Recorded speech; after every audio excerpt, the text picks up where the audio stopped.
প্রশান্ত মহাসাগরের মাঝখানে এক দূরবর্তী দ্বীপ, যেখানে দাঁড়িয়ে আছে শত শত বিশাল পাথরের মূর্তি।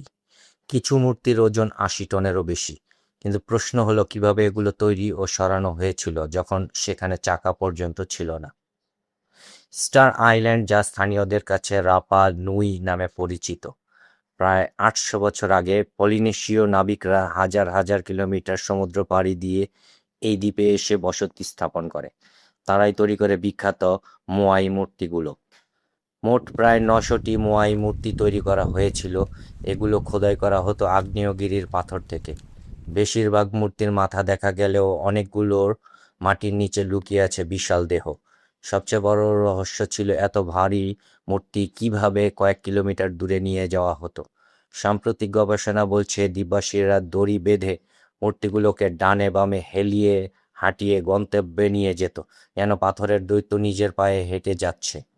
কিন্তু এরপর ঘটে এক রহস্যময় বিপর্যয়। জনসংখ্যা বাড়ে, বনভূমি উজাড় হয়, আর ধীরে ধীরে রাপা নুই সভ্যতা দুর্বল হয়ে পড়ে। আজও স্টার আইল্যান্ড মানব ইতিহাসের সবচেয়ে বিস্ময়কর প্রকৌশল রহস্যগুলোর একটি।